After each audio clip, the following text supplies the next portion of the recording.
Daily. Taste the Daily. Vadachennai Kasimedu 3வது பகுதியில் உள்ள பெருநகர மாநகராட்சி ஆரம்ப சுகாதார நிலையத்தில் கர்ப்பிணி பெண்களுக்கான மாதாந்திர பரிசோதனை மேற்கொள்ள ஒரே ஒரு மருத்துவர் மட்டும் உள்ளதாகவும் ஸ்கேன் செய்யும் இடத்தில் மருத்துவர் இல்லாததாலும் கர்ப்பிணி பெண்கள் நீண்ட நேரம் காத்திருக்கிறார்கள்.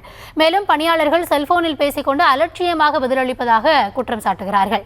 இது தொடர்பான கூடுதல் விவரங்களோடு இணைகிறார் எம்முடைய செய்தியாளர் பிரபு.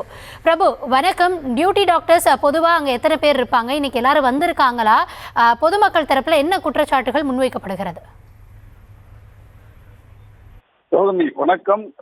இரண்டு மருத்துவர்கள் இருக்க வேண்டிய இடத்தில் ஒரே ஒருவர் மருத்துவர் மட்டுமே தற்போது பணியில் இருக்கிறார் என்றும் இதனால் காலை 8 மணி முதல் காத்துக் கொண்டிருப்பதாக கர்ப்பிணி தாய்மார்கள் குற்றச்சாட்டை முன்வைக்கிறார்கள். இது தொடர்பாக அங்கிருக்கக்கூடிய மருத்துவ பணியாளர்களிடம் கேள்வி கேட்டால் அவர்கள் செல்போனை நோண்டியபடி சரிவர பதிலை கூறாமல் அலட்சியமாகவே வேலை செய்வதாகவும் ஒரு குற்றச்சாட்டை முன்வைக்கிறார்கள். வடசென்னை காசிமேடு காசிமா நகர் 3வது பகுதியில் பெருநகர மாநகராட்சி ஆரம்ப சுகாதார நிலையம் அமைந்திருக்கிறது.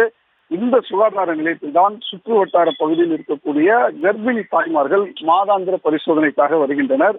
இப்படியாக இந்த மருத்துவமனையில் வரும் தாய்மார்களுக்கு இந்த ரத்த அழுத்தம், அந்த எக்கோ போன்றவைகள் எல்லாம், இந்த பிபி, சுகர், எக்கோ போன்றவைகள் எல்லாம் இருக்க ஒரு மருத்துவர் என்றும், ஸ்கேன் சென்டர், அதாவது குழந்தை எப்படி இருக்கிறது என்பது தொடர்பான அந்த ஸ்கேன் இருக்கக்கூடிய இடத்தில் மற்றொரு மருத்துவரும் இருக்க வேண்டும் என கூறப்படுகிறது. இப்படியாக அந்த ஸ்கேன் சென்டரில் இருக்க வேண்டிய மருத்துவர் வராத காரணத்தினால் கிட்டத்தட்ட 8 மணிக்கு வந்த கர்ப்பிணி தாய்மார்கள் 1.5 மணி நேரத்திற்கும் மேலாக காத்துக் கொண்டிருக்கிறார்கள். தற்போது வரையிலும் கூட அந்த குறிப்பிட்ட மருத்துவர் அங்கு பணிக்கு வரவில்லை. இதனால் கர்ப்பிணி தாய்மார்கள் மிகவும் அவதிக்குள்ளாகி சிரமத்திற்குள்ளாகி இருக்கிறார்கள். அதாவது இது தொடர்பாக அவர்கள் அங்கு இருக்கக்கூடிய பணியாளரை கேட்டபோது அவர்கள் மருத்துவர் வருவார், எப்போது வருவார் என்று தெரியாது, அவர்கள் வரும்போது சொல்கிறோம், 10 ஆகலாம், 10:30 ஆகலாம், எங்களுக்கு எப்படி தெரியும் என்பதை போன்ற ஒரு அலட்சியமான பதிலை கூறியிருக்கிறார்கள். இந்த சம்பவமானது பரிசோதனைக்காக. விவரங்களுக்கு நன்றி பிரபு.